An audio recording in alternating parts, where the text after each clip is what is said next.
On commencera donc par un petit rappel.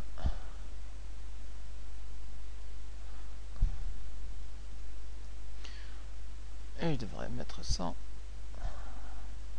avec un S. Alors d'abord, ce que c'est que les molécules organiques. On peut dire que les molécules organiques se composent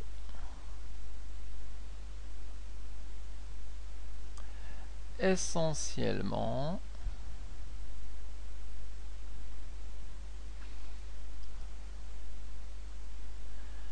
d'atomes de carbone,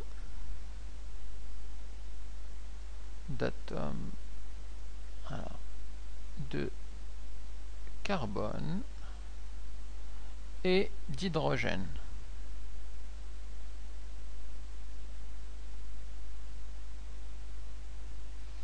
Avec bien entendu d'autres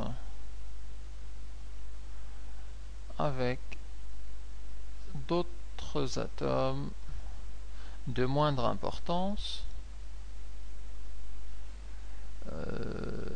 par exemple on trouvera du chlore, on trouvera de l'oxygène, etc.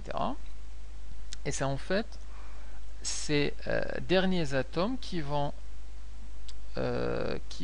déterminer le groupe caractéristique des molécules.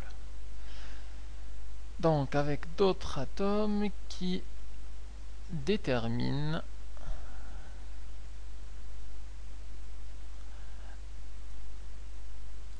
leur groupe caractéristique.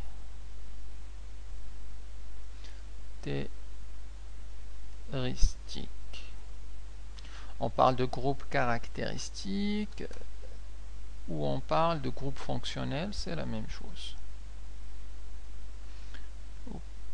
Fonctionnel. Donc en gros, en chimie organique, en fait, on divise les différentes molécules organiques en plusieurs familles.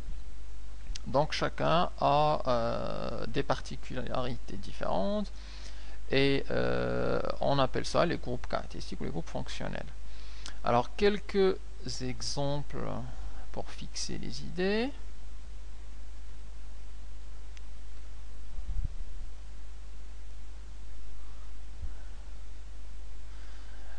Par exemple, l'acide propanoïque.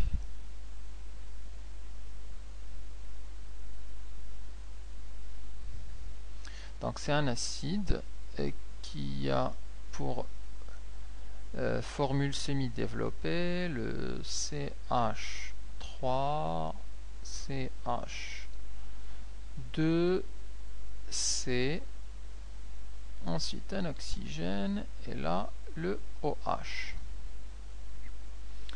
Alors cet acide, il fait partie de la famille des acides carboxyliques et la partie ou le groupe fonctionnel, c'est cette partie-là.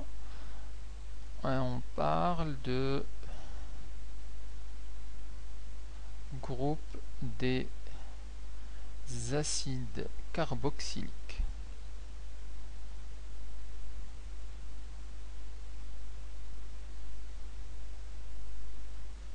Donc comme le propanoïque, on a l'acide éthanoïque, l'acide méthanoïque. Donc c'est une famille qui contient pas mal d'acides. Un autre exemple est la molécule, je prends l'éthanoate de méthyle.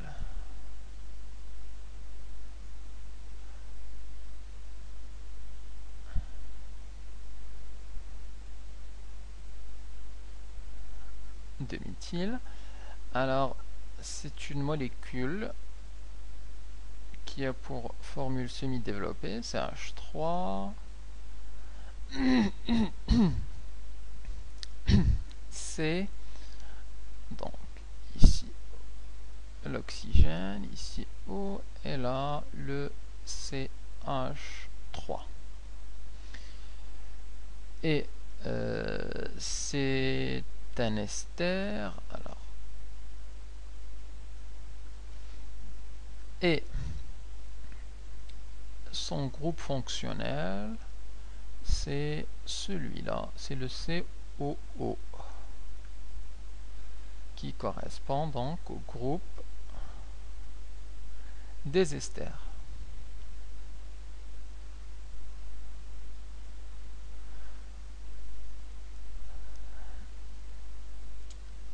Alors, on peut dire donc que l'atome de carbone est l'élément de base de la chimie organique, puisque là, vous remarquerez, la plupart c'est des carbones et des hydrogènes, ici aussi, deux atomes d'oxygène et contre 3 atomes de carbone et pas mal d'hydrogène. Alors, on dira que l'atome de carbone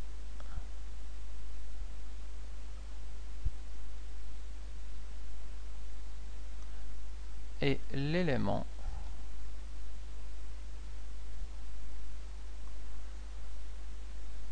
de base de la chimie organique.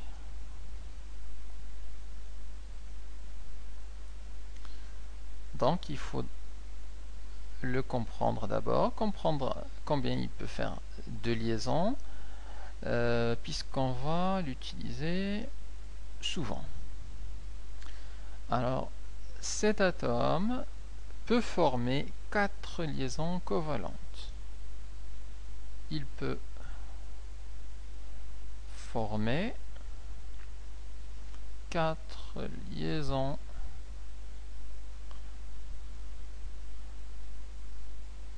covalentes. Alors en particulier, on peut donner ici un exemple où le carbone est là et qui peut former en fait 4 liaisons. On rappelle qu'une liaison, c'est rien que 2 électrons, c'est une paire d'électrons. Le carbone a un électron ici, ce sont des électrons de la couche externe de l'atome de carbone qui participent aux liaisons covalentes. Alors l'hydrogène participe aussi avec 1, et donc on comprend que chaque liaison covalente, c'est un doublet d'électrons entre le carbone et une autre molécule. Donc dans ce cas-là, c'est ce carbone et l'hydrogène, ils forment une liaison là, la deuxième, la troisième et la quatrième. Et donc dans toutes les molécules qu'on va voir, on verra que le carbone doit avoir ces 4 liaisons covalentes. Par exemple ici, on a le carbone avec 2 liaisons, troisième et la quatrième. Pour celui-là, on a une liaison ici et on a 3 liaisons qui sont avec les 3 hydrogènes, ces 3 hydrogènes. Alors, exemple ici, le nom de cette molécule, c'est le CH4. C'est ce qu'on appelle le méthane. C'est la molécule de méthane. Molécule de méthane.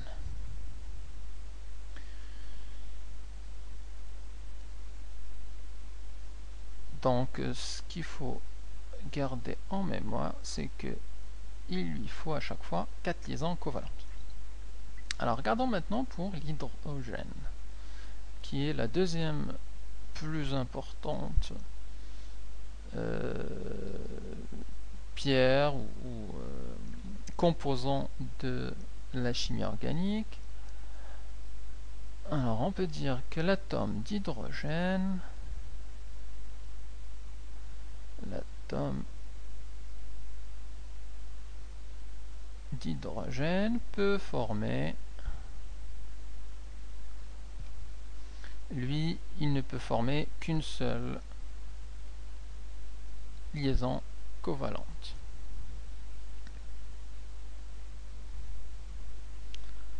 Covalente.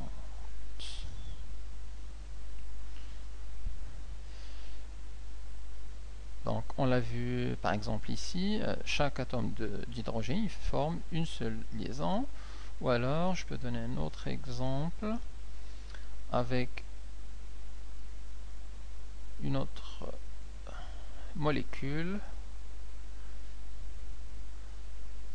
Donc ici c'est le C2H4.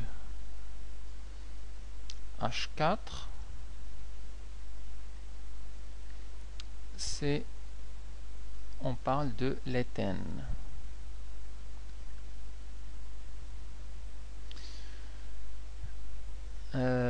C'est donc pour chaque hydrogène il a une seule liaison, donc celui-là une liaison, une liaison, une liaison, une liaison.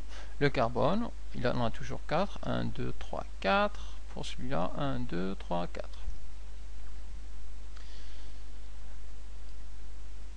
Un autre atome intéressant c'est l'atome d'oxygène.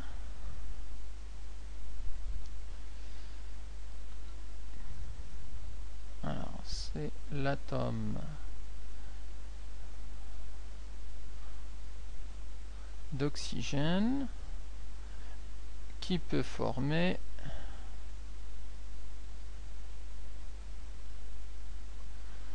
deux liaisons covalentes.